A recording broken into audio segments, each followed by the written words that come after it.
For those who might not know what Fight Club or remember the movie too well, there's an interesting battle going on that's manifesting itself with the main character. Edward Norton is going through these experiences. He's seeing his life kind of crumble before his eyes in an interesting way. And you have this character played by Brad Pitt that comes out that is kind of this idealized self. And what's interesting about that is you have a growth that's happening in the destruction of everything around him. His life gets torn apart. He's trying to find himself. There's a lot of identity that he's struggling with in trying to piece together different parts of himself. And so I thought that that was a pretty interesting comparison for kind of where we're at with a lot of things in transition. Because I think that can bring us closer to our inner voices. That can raise a lot of interesting questions. And so the I Am 542's Smirking Revenge is kind of like an identity of our lodge. It could be just a statement. You could fill it with anything. In Fight Club, they have, I am, in this case, using the characters' names, I am Jack's cold sweat. I am Jack's broken heart. In our case, we are disconnected. We are not able to meet physically at the lodge. So I think there's an inner voice that's playing out, even metaphysically, amongst all of us, because we all have to, in our jobs and different things, connect in different ways. And so I thought about that inner voice, and again, this kind of theme of learning through destruction. There is a, which again, we don't tend to focus on, we kind of, that hurts a lot, so we tend to grow and think about just the creation of things. We think about abundance and prosperity. But we don't tend to think of growth through destruction. There's this great line in the movie, I'll read it right here, and go into it a little bit more in depth. So the line is, man, I see in Fight Club the strongest and smartest men who've ever lived. I see all this potential, and I see squandering. Damn it, an entire generation pumping gas, waiting tables, slaves with white collars. Advertising has us chasing cars and clothes, working jobs we hate so we can buy shit we don't need. We're the middle children of history, man. No purpose or place. We have no great war, no great depression. Our great war is a spiritual war. Our great depression is our lives.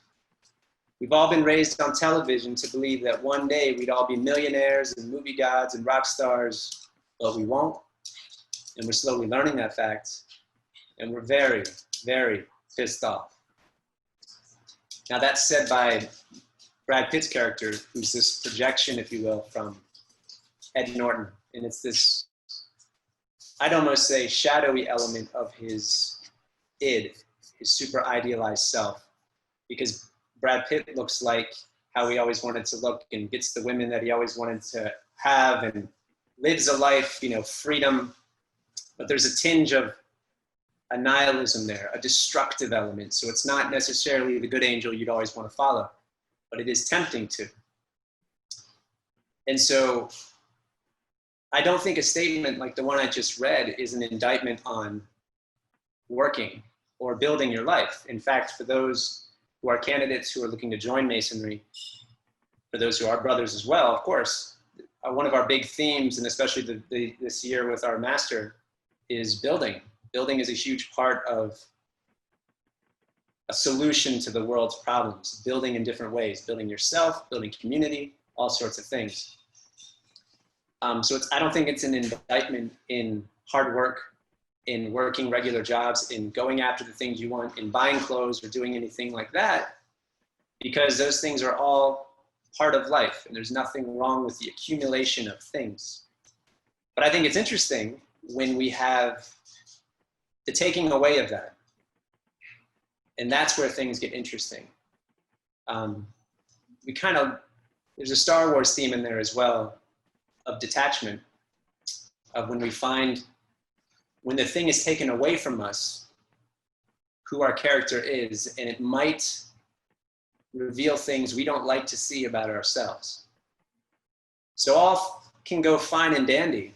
We could be doing well, life could be humming along. We have our family, we have our house, we have our car, we have our job, we have friends.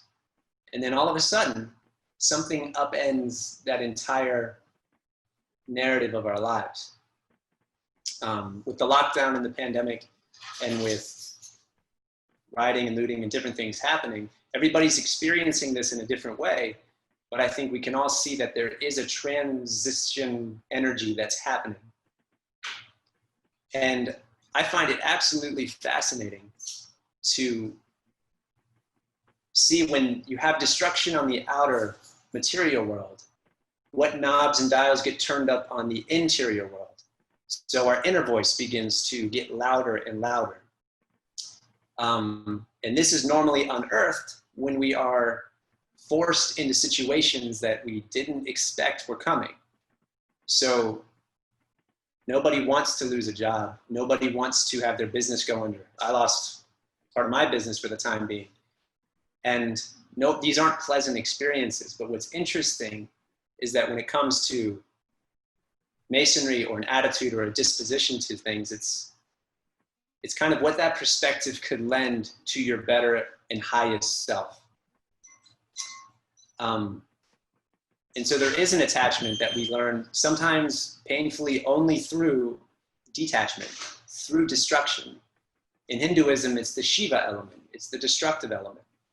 That things are either in a creative state, a sustaining state, and a destructive state. This is true of our lives. We are born, we age, we go through middle age, we grow older, and then we pass away. And so this holy trinity, if you will, of energies is manifest throughout cultures time and time again, and something to be aware of.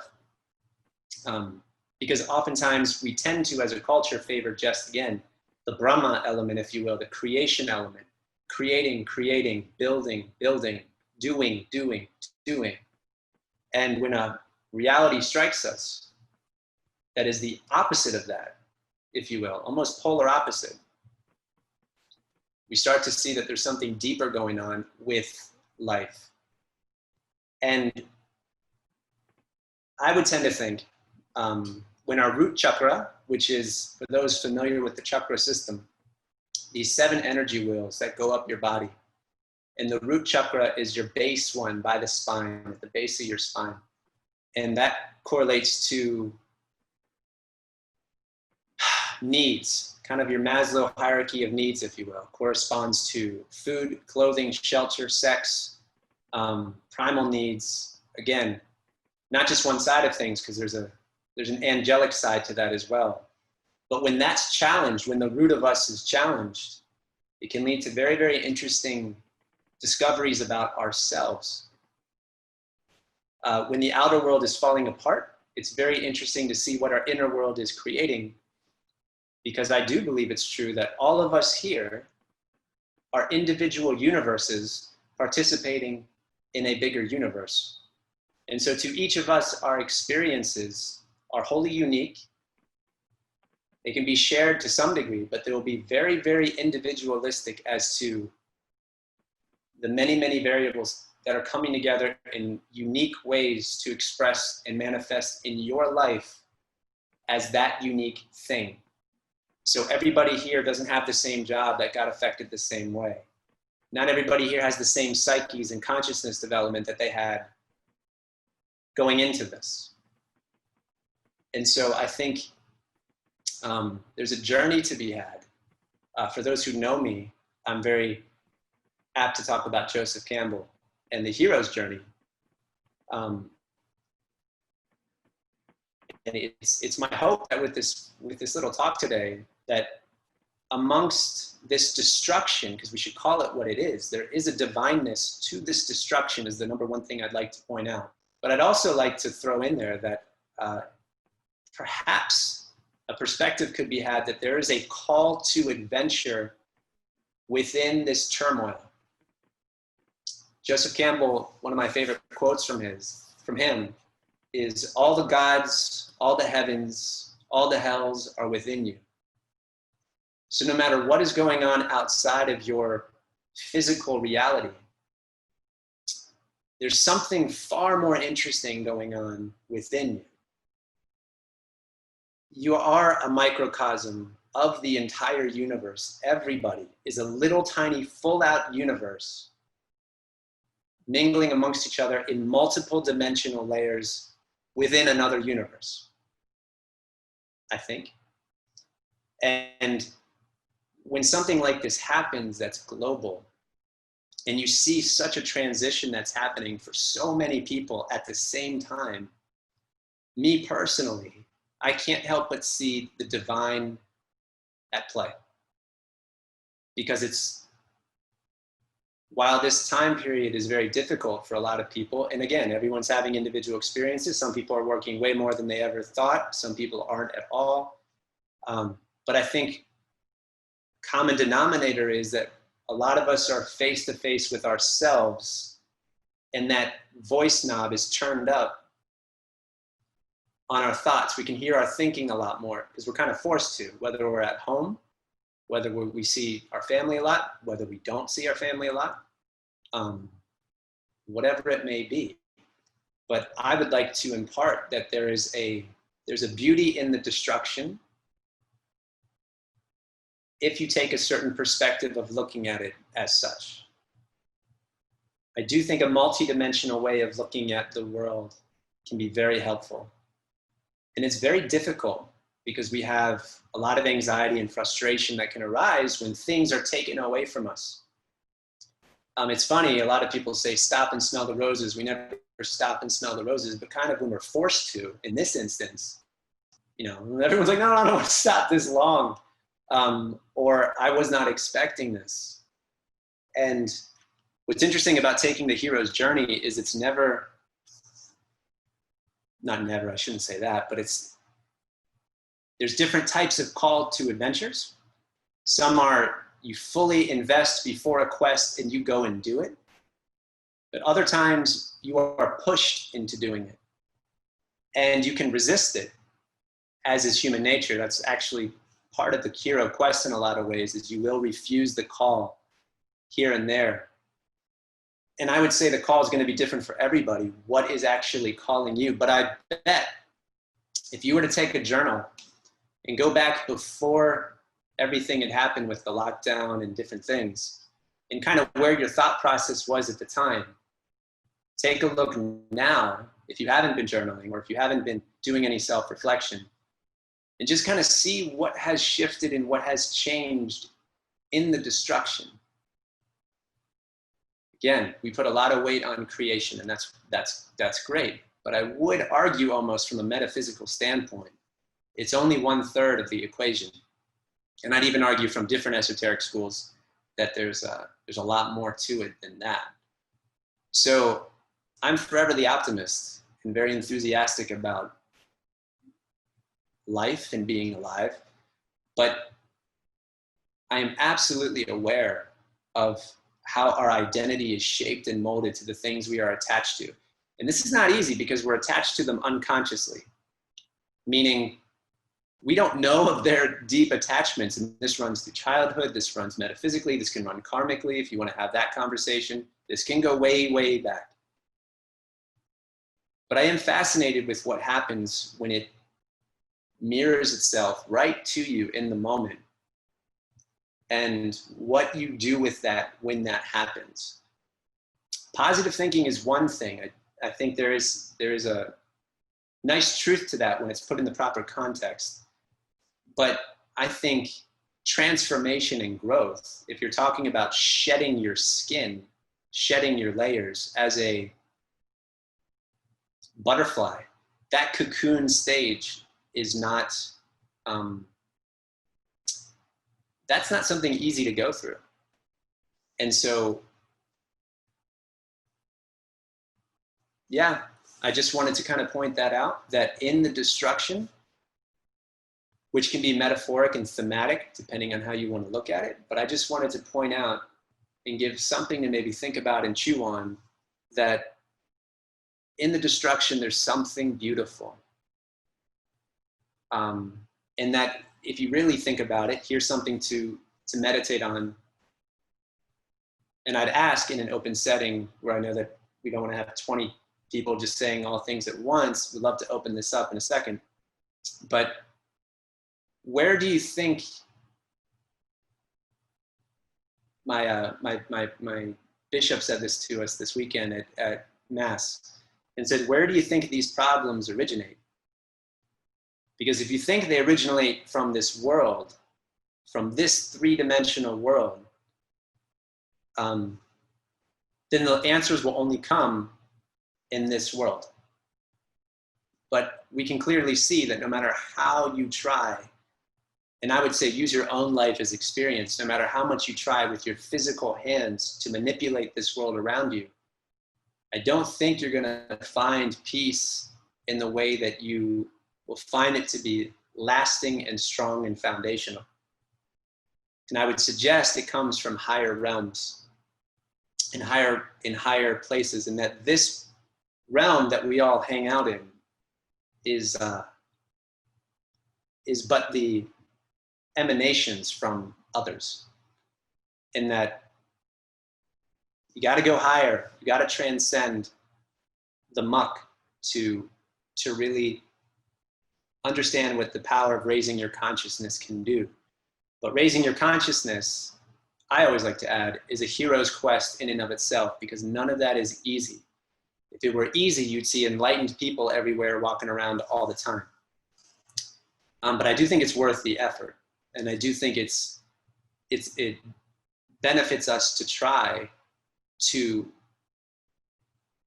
go within, to face those ourselves, really. And I mean, be brutally honest with what that is, because we're not going to necessarily like that. The true thoughts that we're thinking, but thinking is just one realm of reality. It is not the final dimension.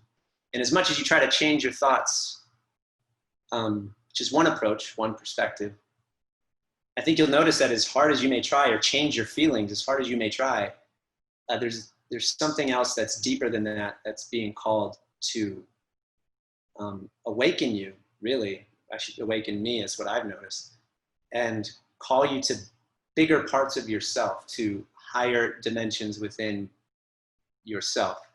So, yeah, brothers, I just wanted to leave with that kind of thought, and open it up to everybody and see if this is resonating with anybody at this time. But just that idea that in the destruction, in the breakdown, if you think of Fight Club in the end of the movie, not to ruin it for you, but that came out in 1999, so I'm just going to say it anyway.